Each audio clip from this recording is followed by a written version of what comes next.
Hello à tous, j'espère que vous allez bien. Je suis toujours au Japon et c'est ma dernière nuit à l'hôtel. On est resté dans cet hôtel pendant une semaine, mais je pars demain du Japon. Donc vous allez me dire, où est-ce que tu passes ta dernière nuit d'hôtel? Eh bien c'est une excellente question parce que j'ai prévu d'aller passer la nuit dans un hôtel capsule. Si vous connaissez pas le concept de l'hôtel capsule, c'est un hôtel où on dort dans des espèces de couchettes individuelles, donc filles et garçons sont séparés. C'est plus proche d'une auberge de jeunesse qu'un réel hôtel. Les toilettes et les douches sont partagées, c'est vraiment juste du coup la couchette, mais c'est pas exactement comme dans une auberge de jeunesse. En général, une auberge de jeunesse, c'est des lits superposés, alors que là, c'est superposé, mais c'est dans des espèces de capsules un peu en forme de ruche. Donc l'idée c'est d'aller passer la nuit là. Donc aujourd'hui je vais aller mettre les valises dans les lockers pour la journée et aller check-in plus tard ce soir. Et on va découvrir l'hôtel capsule ensemble.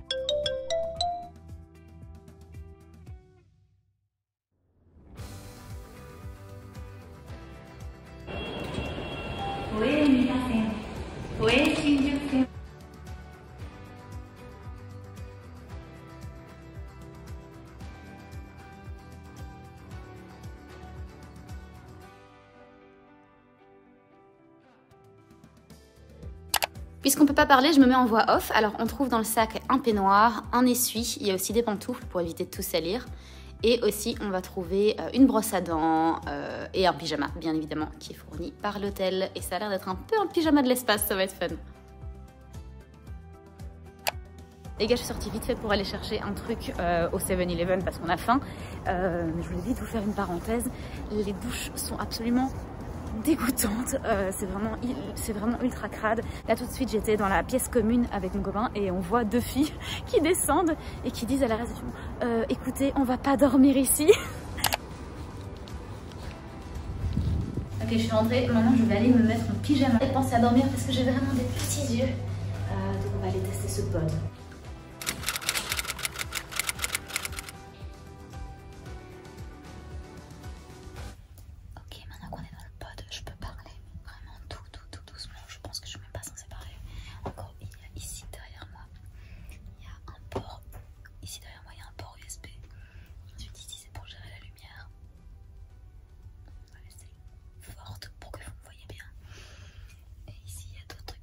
Je pense que là c'est un baffle, mais dont on n'est pas censé se servir. Donc voilà, je vous montrerai la vue du pod en entier.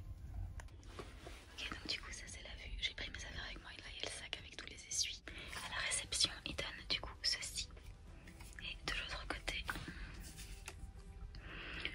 du coup on a le numéro de notre pod et le QR code pour ouvrir le locker, pour mettre nos affaires. Du coup moi j'ai mis ma valise, mais j'ai gardé ça parce qu'il y a ma trousse de toilette et 2-3 trucs que je veux garder près de moi, du style le passeport. Voilà. Bonne nuit.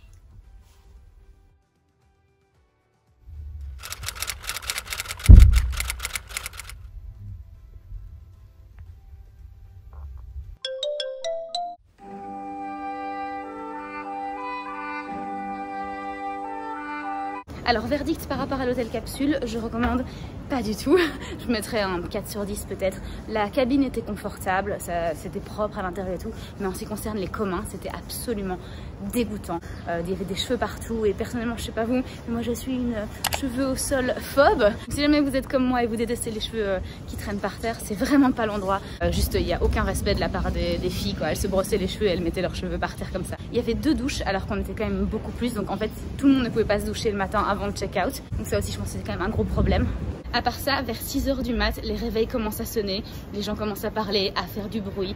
Après 6 h du mat, dites-vous que vous n'arriverez juste plus à dormir, donc ça aussi c'était un gros problème, on va pas se le cacher. Donc ouais, pour moi ce sera un 4 sur 10 maximum. Et au niveau du prix, c'était une trentaine d'euros par personne, donc tout seul c'est moins cher qu'un hôtel, mais si vous êtes à deux, étant donné que c'est garçon d'un côté, fille de l'autre, ça revient du coup à une 60aine d'euros, et là ça vaut plus le prix parce qu'avec 60 euros, vous pouvez vous prendre une chambre d'hôtel privée avec salle de bain privative. Je me suis rendu compte que comme je faisais plus de vlogs, j'ai oublié de vous donner 2 bonnes adresses. La première c'est Dog Heart, c'est un endroit où on est allé mercredi dernier pour aller louer un chien. Donc quand on arrive dans l'endroit, soit on peut se poser avec des chiens, soit on peut choisir sur une liste, poser sur le mur d'entrée, le chien qu'on voudrait prendre en balade pendant 1 heure, voire 2 maximum. Et ensuite il y a un parc pas loin, le Yoyogi Park, et on peut de quoi aller balader son chien là. Il nous donne un petit panier également avec une gourde et des petits snacks, c'était vraiment trop mignon. Donc le chien s'appelait je pense Curea, mais on n'avait pas retenu le nom, donc on a fait ok, on va le renommer Chelsea. On s'est dit c'est une petite référence à Londres, donc voilà, on l'appelait Chelsea dans le parc, c'était mignon comme tout. C'était cool en fait de promener le chien. Ce qui est assez marrant, c'est qu'en général quand on fait du dog sitting, c'est qu'on rend un service. Là nous on a payé pour aller sortir un chien. Et la deuxième adresse, donc c'est l'endroit où on a été manger juste après avoir été balader Chelsea dans le parc de Yoyogi, c'est à Shibuya, un rooftop qui s'appelle C'est la vie. Je pense que c'était un petit peu cher quand même comme endroit. On est arrivé, nous ont proposé de manger soit à l'intérieur soit dehors. Et dehors ça coûtait déjà 500 yens par personne. C'est l'équivalent de 3-4 euros, ça semble pas beaucoup mais bon, sur la facture finale ça commençait à chiffrer pas mal. Donc c'est un super endroit si vous voulez vous faire une soirée entre amoureux. Très très belle vue sur Shibuya, je vous recommande vivement. Juste dites-vous que ce sera un peu plus cher que les autres restaurants de Tokyo. On s'est arrêté au Starbucks pour prendre un petit déjeuner. J'ai pris un Hojicha latte et un yaourt. Petit déjeuner quoi. Je vous dis au revoir maintenant et surtout n'hésitez pas à vous abonner et on se voit dans la prochaine vidéo.